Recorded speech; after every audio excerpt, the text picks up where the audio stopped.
Shalom, meus amados irmãos, que o Eterno abençoe a todos, em nome do seu Filho amado, Yeshua HaMashiach. Meus queridos e amados irmãos, prosseguindo para a parte 2 do estudo da nossa série O Código da Bíblia, que estamos agora na parte 2 do estudo desse código que chamamos de Obras da Lei e Debaixo da Lei. Nós, nessa segunda parte, iremos começar a decifrar e ilustrar, mostrando algumas partes desse manuscrito achado nas cavernas de Qumran, chamado de Matzeh Ma'at HaTorah, ou MMT, como é conhecido, como foi identificada essa sigla. Esses manuscritos foram achados em 1947, muito próximo da fundação do Estado moderno de Israel, e esses manuscritos foram mantidos por mais de 2000 anos dentro de vasos de barro, ao qual milagrosamente foram preservados e foram revelados apenas em 1947. E vocês já devem saber quem foi que sustentou esses manuscritos durante tanto tempo e qual a finalidade, que é justamente de revelar nos futuros tempos para os filhos do Eterno, aqueles aos quais são descendentes da promessa a Abraão, Isaac e Jacó, e que vão começar a pesquisar mais a fundo a vontade do Pai, indo de encontro muitas vezes com a religião, o sistema religioso que impregna e que toma para si a força, a salvação e as condicionantes que levam uma pessoa a ser salvo pela misericórdia e sacrifício do nosso Messias Yeshua. Então, irmãos, com base nisso, nós vamos começar a nos aprofundar nesses temas. Mas eu faço um pequeno parágrafo para trazer uma advertência para todos os irmãos. Compartilhem, irmãos, todas as pesquisas que os fizeram chegar até esse vídeo. Compartilhem o caminho verdadeiro do Eterno. Não cansem nem cessem de falar a verdade da Torá do Eterno, ao qual é o Messias Yeshua. Ou seja, quando nós pregamos a Torá, os mandamentos, a vontade do Pai, nós estamos automaticamente pregando ao Messias, porque ele é a palavra do Eterno feita em carne. Se ele é a palavra do Eterno, o que era a palavra do Eterno para João quando ele escreveu? Se não existia Novo Testamento. A palavra do Eterno sempre foi e sempre será a Torá, como está lá em Isaías capítulo 40, verso 8, que diz que secam-se as flores, mas as ervas, mas a palavra do Senhor permanece para sempre. Então, irmãos, nós vamos prosseguir com isso e que vocês possam tanto compartilhar não só este vídeo, essa série que nós estamos gravando, que eu noto que às vezes está diminuindo a quantidade de visualizações. Eu não sei se é uma questão de política do YouTube, mas que os irmãos possam verdadeiramente compartilhar essas mensagens, principalmente com os eruditos, aquelas pessoas que se dizem sábias da Bíblia, para que eles possam responder esses questionamentos que eu estou lançando nesse vídeo. Então, eu quero que essas pessoas possam deixar aqui seus comentários, esses líderes religiosos, para uma verdade que é, como é que eu posso dizer, tão contundente, que não deixa sombra de dúvidas. Então, ou essas pessoas reconhecem o seu erro, ou simplesmente elas irão permanecer no mesmo, porque é simplesmente indefensável, depois dessas descobertas, desses manuscritos, e com os contrapontos que nós estamos fazendo aqui, com algumas alegações de Paulo, que em determinados momentos ele prega contra essas ditas obras da lei, e em outros momentos ele elogia a lei de Deus. Então, ou existe duas leis, ou Paulo é doido, ou você não compreende o que Paulo está dizendo. Só existem essas três opções, amados. Primeiro ponto, pelo que eu saiba, Paulo não é doido. O segundo ponto, que nós temos que pensar verdadeiramente, não há contradição no que ele diz. E o terceiro ponto, você provavelmente não está compreendendo corretamente. Então, pensando por isso, nós vamos também Por que eu estou dizendo isso? Até quem é novo, às vezes está um pouco tímido. Irmãos, eu também tenho pouco tempo de fé, mas o Eterno capacita. Então basta você buscar verdadeiramente, se empenhar um pouco mais de tempo, tire 1 hora pelo menos do seu dia para você fazer uma leitura linear da Bíblia. Busque ler de Gênesis a Apocalipse. Anote os pontos que você achou interessante e depois vá buscando ao decorrer do dia, assista um vídeo de pessoas que estão nesse caminho de restauração e a partir daí, irmãos, vocês vão se qualificando para poder pregar essas boas novas. Há um tempo atrás, eu falando com um amigo meu, que faz muito tempo que eu não via, e ele veio me agraciar, dizendo que também estava na fé, porque ele viu postando alguns textos bíblicos, e ele disse que também tinha se convertido, estava numa denominação cristã, e eu comecei a conversar com ele sobre esses pontos bíblicos. E, para minha surpresa, ele, por verdadeiramente não buscar o conhecimento da Bíblia, ia só pelo que o pastor dizia, ao eu confrontar alguns pontos da Bíblia, só falando das pregações do Messias Yeshua, falando da Torá, falando do Evangelho, em determinado momento ele virou para mim e disse: por que você não crê em Jesus? Eu disse: amigo, eu só estou falando há quase 2 horas para você de Jesus e como você está dizendo que eu não creio nele. Mas por quê, irmãos? Porque eu não estava pregando aquilo que ele disse, que importava que Cristo morreu, deu a vida e ressuscitou por nós. Por quê? Todos os domingos, geralmente, a grande pregação dos pastores é essa mesma coisa. E eu de repente mostrei para ele esse texto aqui, e ele disse que isso só existia na minha Bíblia, porque deveria ser uma Bíblia de testemunha de Jeová de qualquer coisa. Então eu pedi para que ele abrisse na Bíblia dele. E mesmo ele vendo, ele não quis acreditar nesse texto. Que eu disse, que essas pregações eram só o início. Que eu não precisava pregar da morte do Messias no madeiro, dele ter ressuscitado, e isso, aquilo para ele não, para ele que ele se arrependesse e fosse perdoado, porque ele já se dizia cristão. Então, é por isso que eu disse a ele, e ele disse que esse texto não existia, que era para ser pregado isso toda vez, e que eu não estava pregando isso para ele. Por isso que ele me perguntou se eu não acreditava em Jesus. Então, eu li esse texto para ele, ele ficou simplesmente desconcertado, e aí encerrou-se o assunto, porque diz, por isso, deixando os rudimentos, ou seja, as primeiras doutrinas, os rudimentos da doutrina do Mashiach, prossigamos até a perfeição, não lançando de novo os fundamentos do arrependimento, de obras mortas e de fé em Deus. Ou seja, eu não preciso pregar que Cristo veio, morreu, deu a vida por nós, ressuscitou e está à destra do Pai, e que nós devemos nos arrepender dos nossos pecados e fazer isso e aquilo outro, para pessoas que já se dizem ser servos do Eterno. Pelo contrário, eu tenho que mostrar na doutrina, e do batismo, ou seja, depois que eu pregar a doutrina correta do que isso representa, os rudimentos da doutrina do Mashiach, aí sim a pessoa pode ser batizada, depois ela começa, dessa doutrina e desse batismo, ela começa a receber a imposição para poder, como é que eu posso dizer, levar essa passagem adiante. Então vocês estão nesses estágios de receber essas imposições de mãos.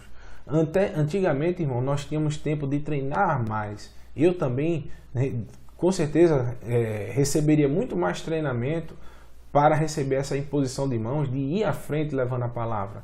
Mas, infelizmente, irmão, o tempo é curto. E o Messias está chamando seus trabalhadores.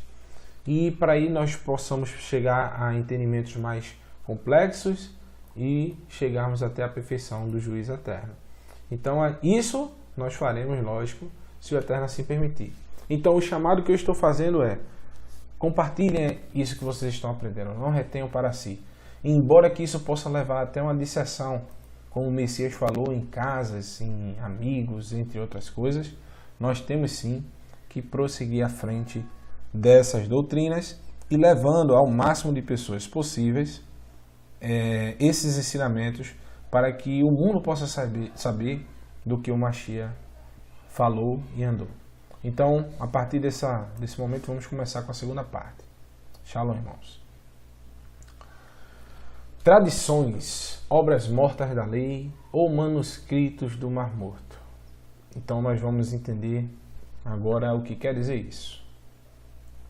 Logo uma questão se coloca. O que é que são as obras da lei? Quiron e Ginel fizeram uma reconstrução das obras da lei de textos do MMT, ou seja, esses dois historiadores conseguiram reconstituir muitas partes desses manuscritos. E isso tem no livro deles, eu não sei se está aqui as referências, mas se não tiver posteriormente eu irei colocar. Para melhor entendimento, dividiram o texto em 3 partes. A primeira trata sobre questões de calendário, composto em linhas do número 1 ao 21. A segunda são textos em secções de leis numeradas de 1 a 82.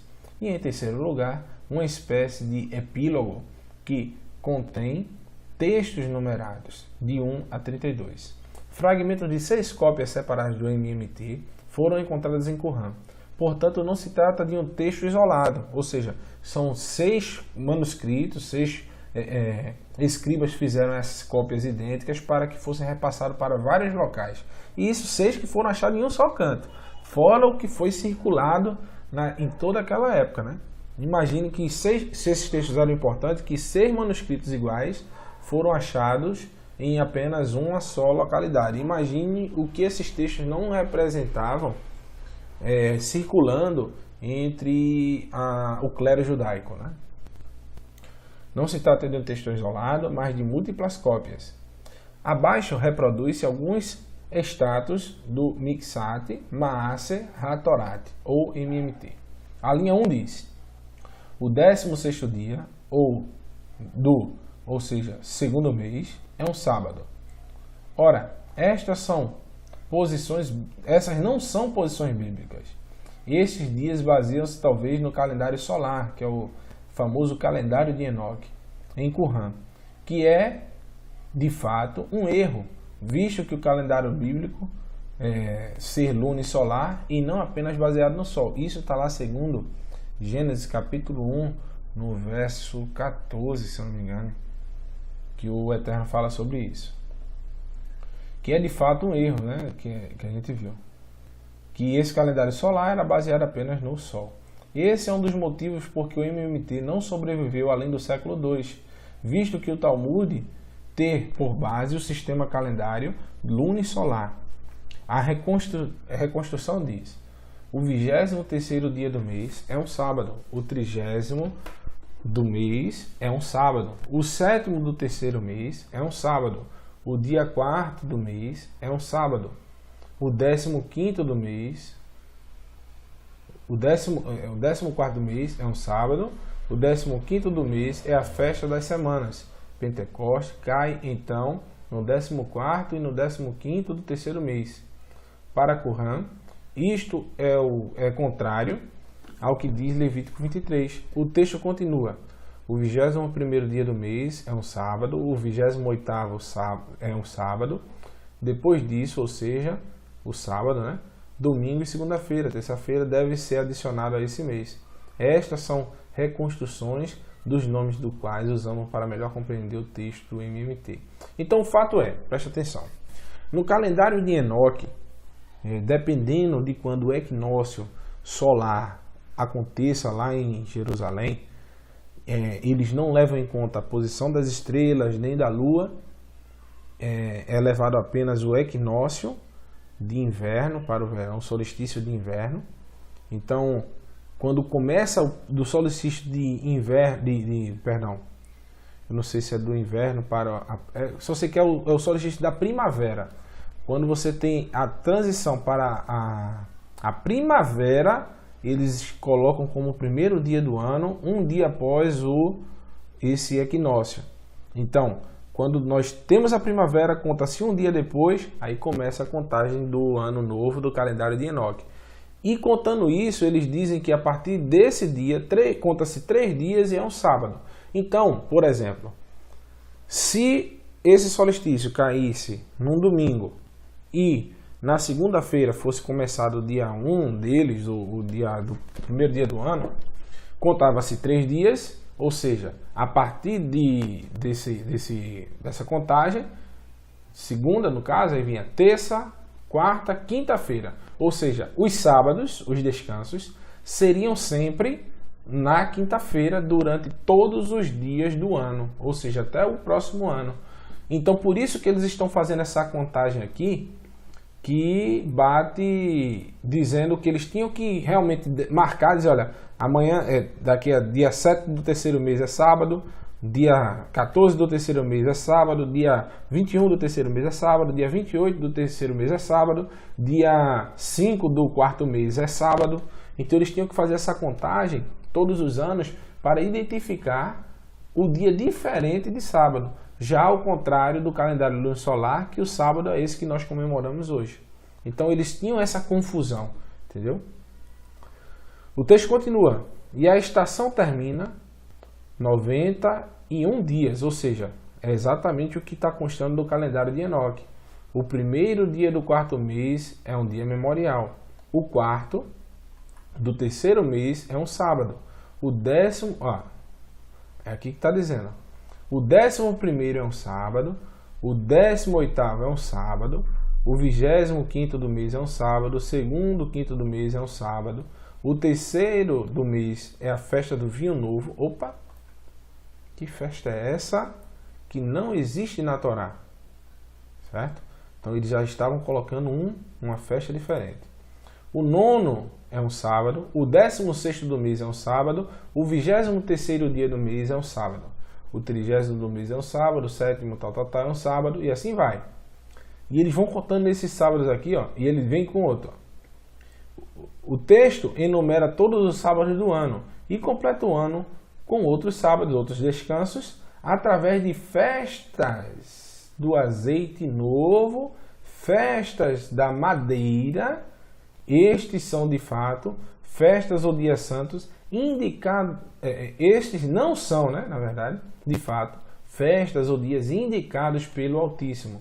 Há uma série inteira de festivais no calendário que estão indicados nas obras da lei.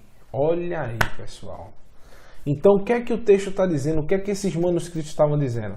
Eles primeiro estavam alterando o calendário, colocando, por exemplo, o sábado para comemorar todo dia do mês. Por exemplo, o sábado agora vai ser na quinta-feira. A partir desse ano vai ser na quinta-feira. Já no ano que vem ia ser toda terça-feira. Então ia ser um ano todinho comemorando o sábado na terça-feira. E aí eles, no meio disso, acrescentaram festas. E essas festas também eram feriados, eram sábados, shabat, descanso. E eles ordenaram isso através desse manuscrito chamado de Obras da Lei, que é o MMT, Maxé, Maat e Hatorat, que são impostos às pessoas sem qualquer apoio bíblico. Olha aí, essas festas, esses calendários eram impostos para que as pessoas guardassem sem qualquer apoio bíblico. Aparentemente, Barnabé foi influenciado por essas obras, que é chamada de leis, de tão insidiosas que foram essas práticas no primeiro século. E por isso que Gálatas relata, quando, porém, Pedro chegou a Antioquia, eu o enfrentei face a face, por causa da sua atitude reprovável. Porque antes que chegasse alguns da parte de Tiago, ele fazia suas refeições na companhia dos gentios. Todavia, quando eles chegaram, Pedro se foi se afastando até se apartar dos incircuncisos, apenas por temor dos que defendiam a circuncisão. Essa defesa da circuncisão aqui, irmãos, exatamente, eu não sei se eu vou localizar o texto rapidamente aqui. Deixa eu colocar aqui, deixa eu dar uma pausa, 1 minuto, eu já volto, quanto eu acho, tá? Então, irmãos, na tradução aqui, nós vemos em Tito, no capítulo 1, verso 10, diz, pois há muitos insubordinados que não passam de faladores e enganadores, especialmente os do grupo da circuncisão. Paulo aqui já adicionou essas pessoas de um grupo específico. Na Bíblia de Jerusalém, chama essas pessoas de partido da circuncisão, né? É como se Paulo estivesse falando de um grupo específico, um partido que tomava, por acordo, determinadas situações, com a mente ainda nos preceitos dogmáticos das obras da lei. Consequentemente, eles traziam em si ainda muitas coisas da lei oral e levavam para ao cúmulo de achar que ainda deveriam continuar com essas situações de impor, né, aos novos convertidos essas indulgências. Por exemplo, na lei oral não se permitia um judeu comer com, como é que se diz, com gentios. Mas isso não está na Torá. Mas, por exemplo, nós vemos lá em Atos capítulo 10, Pedro ainda com esse conceito, tanto que o Eterno manda uma mensagem, uma visão para ele, para que ele, dizendo que as coisas que ele santificou, Pedro não chamasse de impuro. Tanto que no verso 28, se eu não me engano, Pedro entende que aquela visão não tem nada a ver com animais, mas sim com os gentios, que eram considerados animais impuros, que o próprio Messias chamou, né, a mulher Ciro Fenícia de não se pode dar as migalhas de pão aos cachorrinhos. O Messias outrora diz que não dê suas pérolas aos porcos. Porco é um animal impuro, mas o Messias não está chamando a pessoa de porco, mas ele está chamando de a pessoas gentios que eram impuros. E não sou eu que estou dizendo, é o próprio Messias que fala. Então ele chamava os gentios de animais impuros, mas que ele mesmo estava santificando através da busca das ovelhas perdidas da casa de Israel. Então o Messias condena aqueles que não aceitam a palavra, aí sim ele considera como ímpios e animais impuros. Mas aqueles que você leva a palavra e eles reconhecem, aí sim você pode chamá-los de irmãos. E deixa eu ver se nessa tradução aqui, temendo os que eram da circuncisão. Esses da circuncisão aqui eram exatamente esses que a gente vê aqui em Tito, do grupo da circuncisão, né? O grupo da circuncisão que pregava ainda essas obras da lei. Ou seja, os apóstolos tinham convertido essas pessoas do grupo da circuncisão, tinham pregado para eles, mas eles ainda vinham com aquela bagagem, tanto que deixava muitas vezes a desejar, com severas críticas de Paulo, mesmo com outros apóstolos que estavam com essas pessoas, ao qual Paulo condena essas práticas. Dizendo, continuando, a gente diz o seguinte, e os outros judeus de igual modo, olha, tanto que Paulo está separando esses do partido da circuncisão, certo?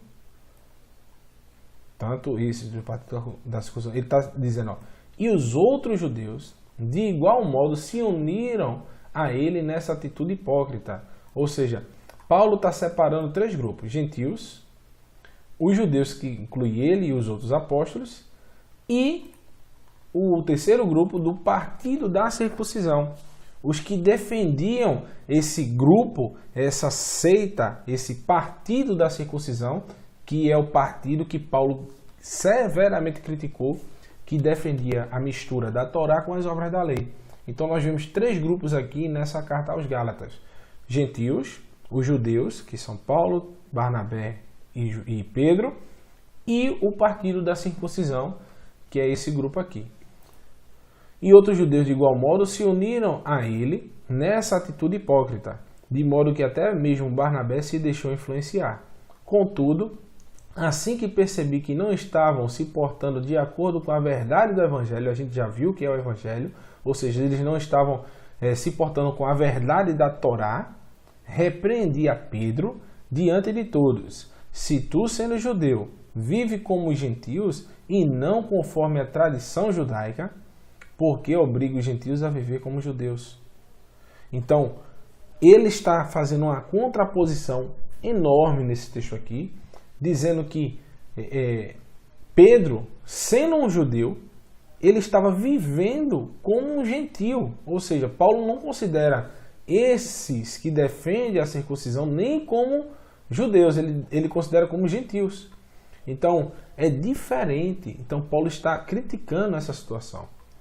E ele diz,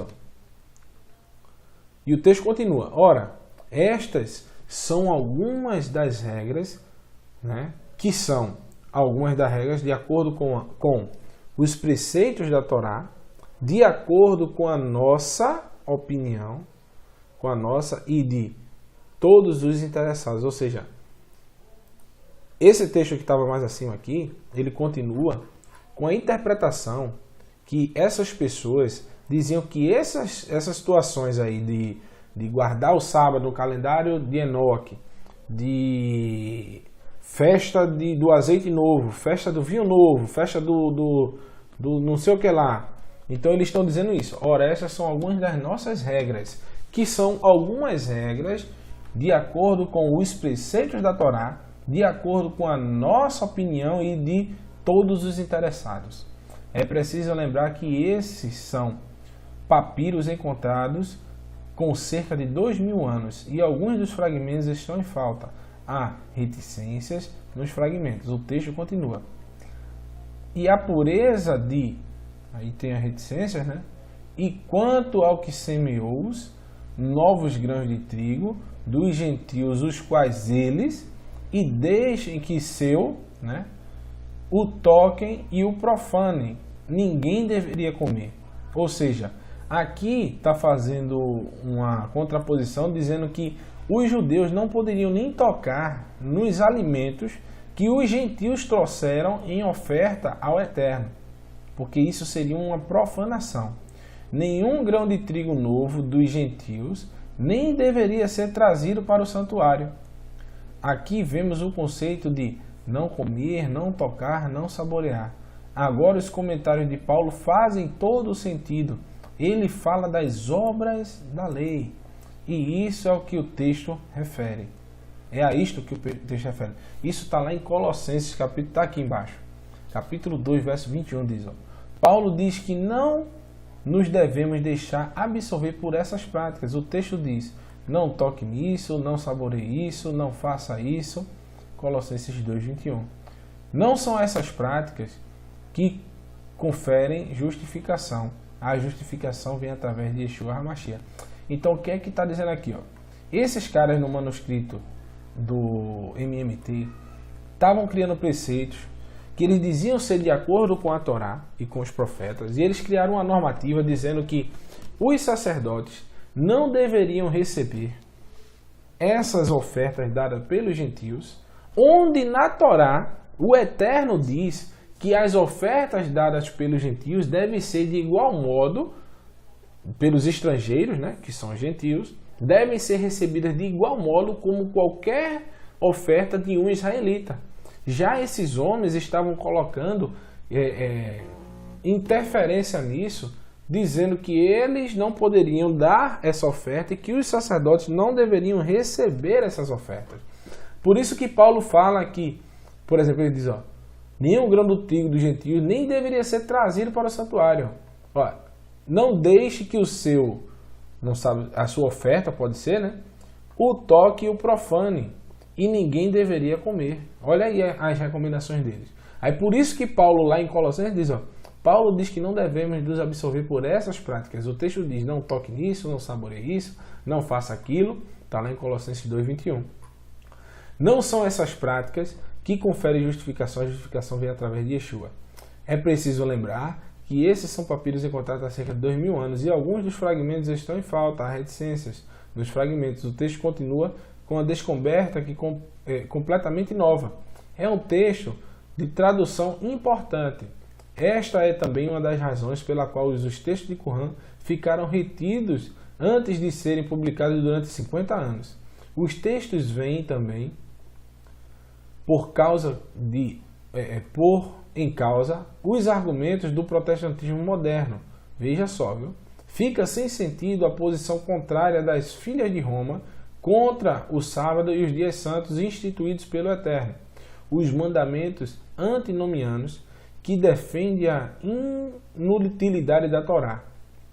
Ou seja, esses manuscritos ficaram muito tempo retidos e não puderam ser traduzidos. Ou seja, eles passaram cerca de 30 anos e não os que estavam nas mãos deles não conseguiam, diziam que não estavam conseguindo traduzir. Então, quando foi liberado para que outros grupos o traduzissem, em um ano esses textos foram traduzidos. Ou seja, não era porque era difícil, é porque esse texto iria trazer algo contraditório às doutrinas modernas, né? Principalmente esses que eram contra a Torá. Hoje, são silenciados pela publicação deste texto. As suas posições contra a lei são absolutamente indesculpáveis. Agora vamos ao conceito da linha 5. Nenhum grão do trigo novo dos gentios deve ser trazido para o santuário. E com respeito ao sacrifício pela oferta de purificação, os que cozinhem em uma panela de cobre e eles sobre isso, e a carne do seu sacrifício, que eles no pátio do templo, ou seja, eles estavam fazendo separação dos sacrifícios dos gentios para com relação dos sacrifícios dos judeus. Eles estavam fazendo uma separação. Na Torá não tem isso, certo? Pelo contrário, o Eterno diz que há uma só Torá, uma só lei, uma só instrução, tanto para o gentio, tanto para o judeu, para o israelita, quanto para o estrangeiro. Assim, chegamos a falar sobre os sacrifícios e de como deveria proceder no pátio do templo.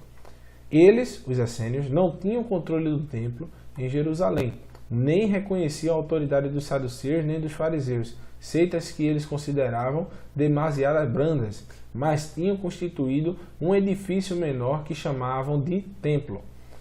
E que eles faziam, o que eles faziam era estabelecer regras para algo que não tinham controle, mas através desses textos diziam aos fariseus e às demais autoridades como deveria funcionar a estrutura. Ou seja, já que eles não tinham a condição de estabelecer as normas do templo, eles criaram um mini-templo, algo parecido, onde eles criaram essas regras, esse conjunto de normas, e eles faziam isso para mostrar como deveria ser feito. Ou seja, mostrar como os fariseus que comandavam o templo do Eterno deveriam fazer. E estavam influenciando eles com esses textos, entende? Dando e rodando ali no clero. O texto converteu-se num documento muito persuasivo em todo o Médio Oriente do primeiro século. Ou seja, esse texto realmente rodava todas as sinagogas, o templo de Jerusalém, tudo isso. E a sua influência era tão forte que o próprio Paulo teve que se dedicar grande parte de suas cartas, Romanos e Gálatas, a combater esse texto. Não digo grande parte, eu digo todas as cartas, a carta. Quão ampla deve ter sido a sua difusão? Continuação, né? O caldo dos sacrifícios e sobre os sacrifícios dos gentios, somos de opinião de que eles sacrifiquem para o pontinho, né? Isto é, como uma mulher que fornicou com ele. E no que diz respeito à oferta de cereais, o sacrifício, quanto às peles dos animais imundos, é proibido fazer pegas de vasos com seus ossos e peles. Ou seja, eles já estavam considerando os animais que os gentios estavam trazendo de imundos, né? Eles não consideravam como puros e propícios para a alimentação. Eles faziam até o sacrifício, mas eles consideravam como imundos. Em outras palavras, atacavam diretamente tudo que os gentios faziam nos sacrifícios do templo. Os seus opositores deixavam a oferta de cereais de um dia para o outro. Eles sustinham que deveria ser comido antes do pôr do sol do dia em que foi sacrificado. Ou seja, o Eterno manda que seja depois de até 3 dias. Já eles diziam que antes do pôr do sol teria que ser comido. Se fosse depois disso, não poderia. No entanto, aqui vislumbra-se o aparecimento do conceito, tal como João descreve, que a falta de mulher em relação à religião falsa, que é uma prostituta, visto de ser da cultura popular da época, considerar a religião falsa como se fosse uma rameira ou uma mulher adúltera na relação com o Eterno Yahweh. O texto também fala de como deveria fazer os sacrifícios ou sobre os que os opositores faziam. de deixarem até o dia seguinte, mas está escrito, e no ponto 11, afirma-se que a oferta de cereais deveria ser comida depois do pôr do sol, e que a carne deveria ser oferecida no dia que fosse sacrificada, antes do anoitecer, pois os filhos dos sacerdotes deveriam ter cuidado de colocar isto em prática, e não de levar pessoas a sofrer punição. Ou seja, eles estavam colocando normas diferentes, mandamentos diferentes para os sacrifícios dos gentios, completamente diferentes dos sacrifícios dos judeus. O MMT também refere-se às regras de purezas e da oferta da vaca de purificação, ou seja, o sacrifício da novilha vermelha. O que a sacrifica e o que a queima e quem recolhe as cinzas, ou seja, eles estavam detalhando os pontos de as responsabilidades de quem deveria fazer, quem deveria recolher os ossos, quem deveria queimar. Isso eram as coisas mais, como é que se diz? Os detalhes mais minuciosos que realmente fica ao critério dos sábios se reunirem e fazerem essa situação, né? Lemos que a oferta da novilha vermelha em Números 19:2 em diante, os escritos do MMT estavam preocupados principalmente com os sacrifícios e a regulamentação de todos eles. Paulo combate essas argumentações de que a justificação era alcançada por observar os detalhes sacrificiais ou se foi algum gentio que deixou o alimento para ser oferecido, pois a Torá não há restrições para que os gentios queiram fazer ofertas ao Eterno. E aqui está escrito, né? E se algum estrangeiro, gentio, né, que vive convosco, ou entre os vossos descendentes, apresentar um manjar preparado no fogo, cheiro agradável ao Eterno, deverá proceder da mesma maneira. E a congregação deverá obedecer às mesmas leis, estatutos, que valerão tanto para vós, como para o estrangeiro gentio, que habita entre vós. Esse decreto perpétuo pelas suas gerações, que o Eterno, Yahweh, valerá tanto para vós, quanto para o estrangeiro residente. A mesma lei e a mesma ordenança incidirá tanto para vós como para o estrangeiro que habita entre vós. Ou seja, tudo que esses caras estavam escrevendo nas obras da lei, tudo, eu estou dizendo tudo, é contrário a esse mandamento da Torá. Tudo sobre questões de separação dos gentios e os judeus. Infelizmente, nós sabemos que realmente houve a paganização. Inclusive, um gentio foi lá e sacrificou um porco no altar do templo. Nós sabemos disso. Mas, infelizmente, esse conjunto de normas estava fazendo uma separação entre os gentios e os judeus. Que eles estavam colocando normas a qual a Torá não prevê. Eles deveriam tentar de outra maneira, utilizando a própria Torá como barreira, mas não criar um mandamento que inferiorizasse os sacrifícios dos gentios. Por isso, Paulo relata que o Mashiach triunfou sobre essas autoridades que faziam ordenanças que os gentios seriam incapazes de cumprir. A barreira de separação escrita em Efésios capítulo 2, versículo 14, que diz, e cancelou a escrita de dívida que consistia em ordenanças e que nos era contrária. Ele removeu completamente, pregando-as na cruz. E despojando as autoridades e os poderes malignos, fez deles um espetáculo público, triunfando sobre todos eles na cruz. Então, irmãos, essas ordenanças aqui, era justamente isso aqui, ó. Esses tipos de ordenanças contrárias aos gentios, era disso que Paulo está falando, certo?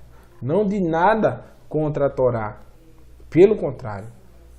Então, nós vamos começar a entender esses versos da Torá, das cartas de Paulo, quando nós temos essa compreensão, que Paulo não está pregando contra as ordenanças que eram contrárias aos gentios. Pelo contrário, veja, na Torá diz que os gentios devem ser aceitos, que ele deve ser aceito o seu sacrifício. Então, por isso que o povo, os famosos teólogos, os mestres de hoje em dia da lei, eles patinam, erram, porque não examinam as escrituras. Eles não vão ler esse mandamento da Torá, que diz que o Eterno não faz acepção de pessoas, ele aceita o sacrifício tanto de um como do outro, desde que seja da mesma maneira, que seja na obediência da Torá, não de qualquer jeito, não do jeito que qualquer um queira, mas que acompanhe os requisitos da Torá. Se o gentio chegasse com o sacrifício no templo de Jerusalém, obedecendo às regras da Torá, um animal,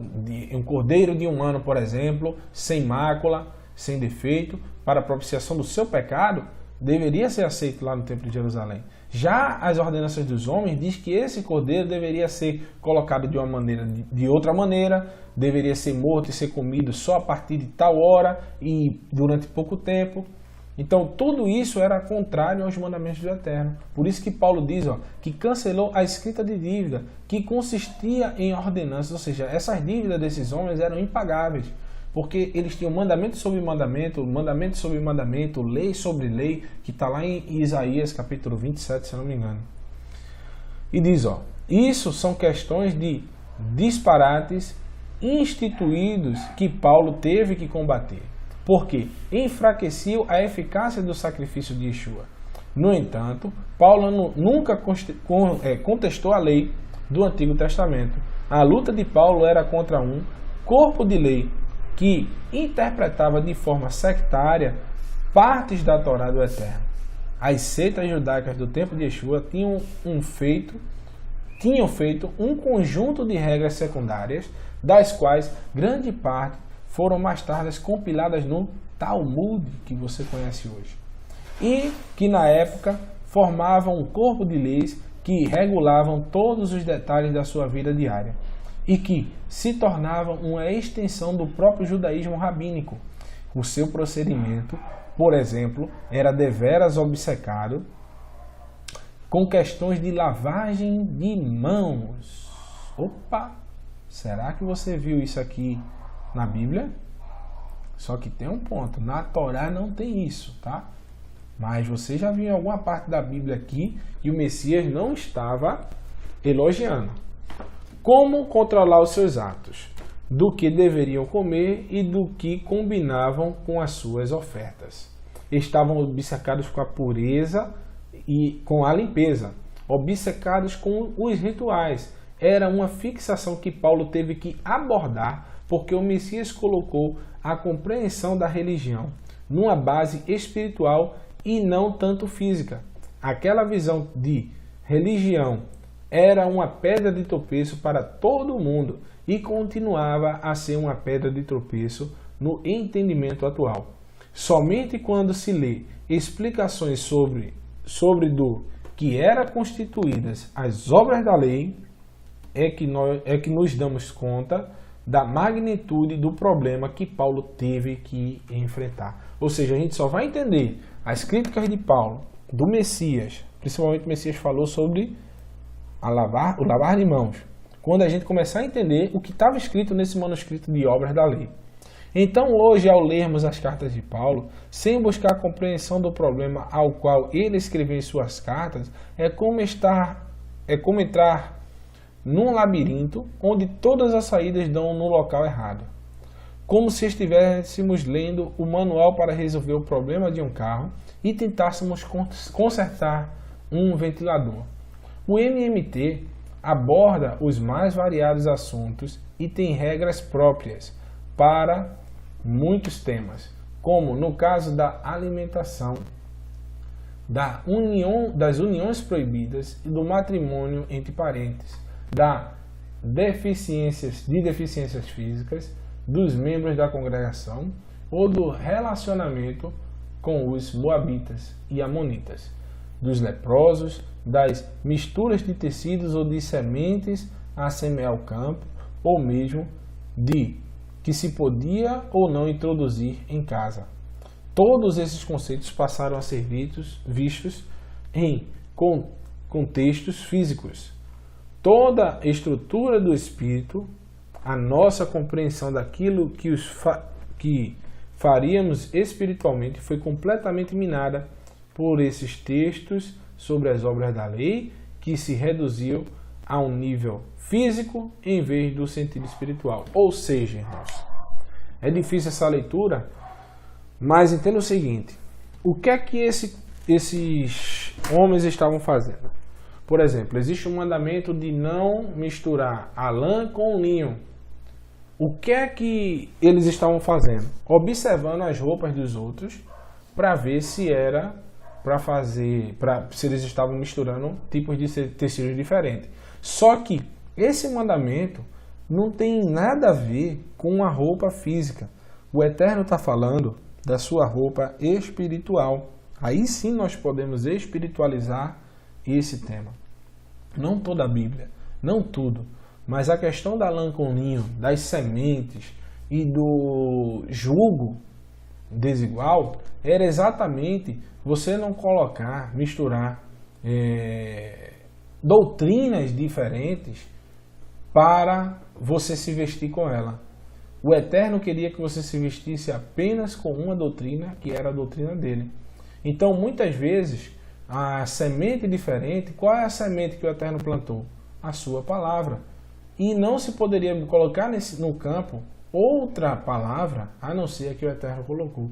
Mas esses homens levaram isso ao extremo e algo físico, tiraram a total compreensão do que o Eterno queria passar nesse mandamento e colocaram algo físico verdadeiramente. Ou seja, quando alguém entrava com uma semente de feijão e de arroz, ele não poderia fazer que a gente chama aqui de baião de dois. Eles não faziam isso. Eles teriam que fazer na panela uma coisa, na outra. Não poderia misturar as sementes. E com relação a roupas também, tudo isso. Então é o que eles estavam eles estavam trazendo para as coisas físicas somente. Ou seja, eles já estavam adulterando, porque eles estavam criando mandamentos, ou seja, criando sementes diferentes e se vestindo com roupas de dois linhos, com o linho e a lã. Eles estavam se vestindo com a roupa, se despojando da roupa do Eterno e vestindo a roupa deles também. Então eles estavam misturando as coisas. Como também o Eterno dá um mandamento que não poderia misturar, cruzar animais diferentes. É exatamente isso. É você trazer ensinamentos diferentes e querer andar com esses dois ensinamentos. Tá? E diz, podemos agora olhar para os textos à luz do que Paulo provavelmente disse, de fato, com referência ao MMT. O texto ainda não é conclusivo, mas os eruditos estão medianamente seguros. E isso é, na realidade, aquilo que se trata. As implicações são, de fato, revolucionárias, mas não tanto para nós, que sempre defendemos a lei. O sábado, as festas, a alimentação kosher apropriada, né? Isso porque, mesmo com a deturpação das traduções, sempre se conseguiu discernir a verdade quando analisamos a palavra como um todo, e sabendo que Yahweh não muda e que a sua palavra não tem sombra de variação. Tudo isto é revolucionário, sim, para os protestantes modernos, que ignoram a distinção da lei, que foi claramente entendida por eles na Reforma, se bem que não tenham entendido de forma clara a Páscoa e outros dias santos que nos ajudam a compreender o plano de Yahweh para a salvação da humanidade. Através da obra redentora da expiação do seu Filho, Yahushua HaMashiach, veremos de seguida alguns exemplos, né? Vamos lá.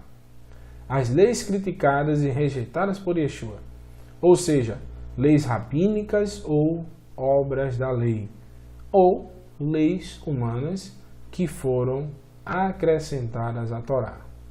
Então, irmãos, aqui nós finalizamos com a segunda parte.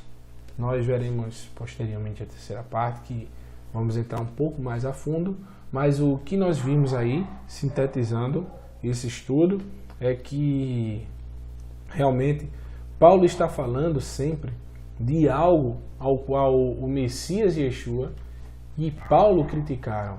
E os apóstolos, inclusive Pedro, quase se deixou levar por isso. Ou seja, que é os mandamentos de homens, que realmente fascinam os homens a ver a liturgia que os judeus guardam e observam os mandamentos. Eles têm muitas vezes coisas que encantam. e muitas coisas que são boas. Não estou dizendo que todo Talmud não presta, mas quando você usa a título de você querer se aproximar com o povo do Eterno, tudo bem. Agora, quando você utiliza isso como um mandamento que o Eterno deu, aí, meu amigo, você já está entrando numa furada. Então, irmãos, recomendando mais uma vez, quem gostou, deixa o seu like, compartilhe o vídeo o máximo possível.